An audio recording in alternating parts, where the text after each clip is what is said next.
Welcome back to Talk of the Town. We are joined by Brad Storm. You're a voiceover artist. That's right. You're a coach. So tell us a little bit about your background. The voiceover is so interesting because we're here on camera, right? Exactly. And normally your presence is just heard. Right. You know, right. so this is great to have a voiceover artist in person. Tell us a little bit about your background. You know, like first of all, like you said, we like to hide out in our studios, in our caves, and record our voice. But I take it all the way back to '98. I was a student at the University of Georgia, and I was a broadcasting student. And I got my degree that year, and I did some things that really had an impact on what I wanted to do leading up to today. Yeah. I interned over at World Championship Wrestling back in the day, and I really loved wrestling. Mm-hmm. I met a guy that was involved in wrestling locally, Yeah. and he's like, "Hey man, there's wrestling all around here." I said, "I've always wanted to be a ring announcer." He's like, "I'll take you with me, we'll go on the road," and I was 19 years old. So going on the road, meeting a lot of the different wrestlers, paying my dues and learning the way things evolved really got me comfortable behind the mic. So what does a ring announcer sound like? Ladies and gentlemen, making his way down to the ring, introducing first, weighing in at 195 pounds, the Crusher, Killer Kowalski, you know, something like that. Nice. So I had a good time there. Yeah. I also interned at 790 The Zone in Atlanta. And that was a great time because I answered phones, I watched with the production, and I got to talk to the talent. A lot of the guys were football players and stuff like that. But my highlight there was being on Radio Row, 1999 Super Bowl.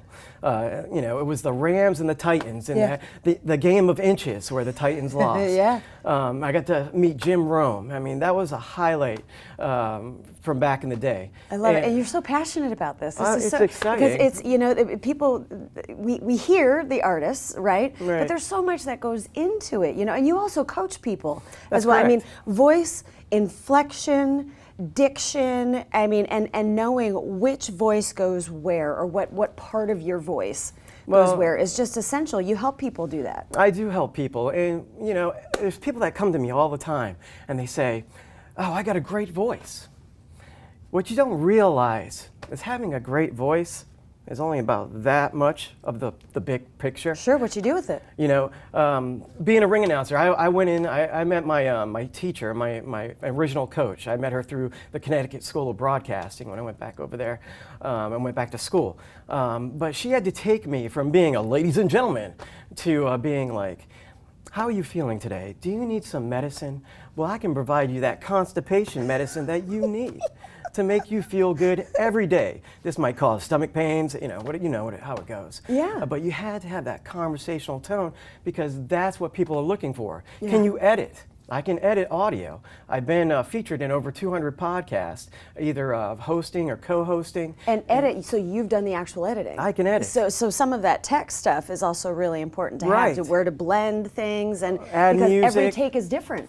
Every take take is is different, different. unless you can really get it down where you know how you can make that sense of continuity. Right, and that takes time, and it takes oh my gosh, practice. it's an art. And you can have the greatest voice and do all the goofy voices like I do, you know what I mean? But you can have all that, and that's great.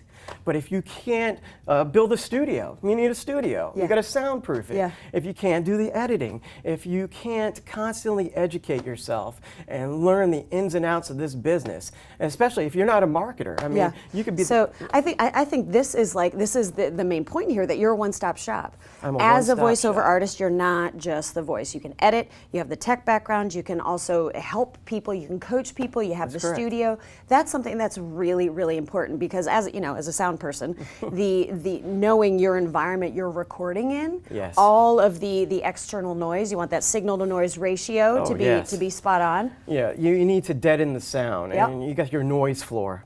And you know, you could have somebody, if you're recording in the morning, somebody's mowing the yard. Exactly. You know, you got to kind of figure out, picked hey, up. I got a timeout, or you hear an airplane going by. Hold for plane. Yep, next door neighbor's dog's barking. Ruff, ruff. Hold You're for like, sound. "Whoa." Yeah. But these are the things you got to kind of figure out. Like, hey, I got to make sure this is the quietest it can be. Yes, and you can send it out. You don't have to go to somebody's studio. You can send it out from where you are. that costs money. I mean, you don't want to outsource all your tools. Like I've produced audiobooks. As far a buddy of mine gave me an opportunity a while back. I self-taught myself how to do audiobooks. It was like Rocky for me, going the distance. I wanted to challenge myself and you did it. complete it. Yeah, and you did it. So it's so good to get you get to know the face that goes with the voice. Brad Storm with voiceover. This is the guy that you want to talk to for that. We will be right back with more Talk of the Town.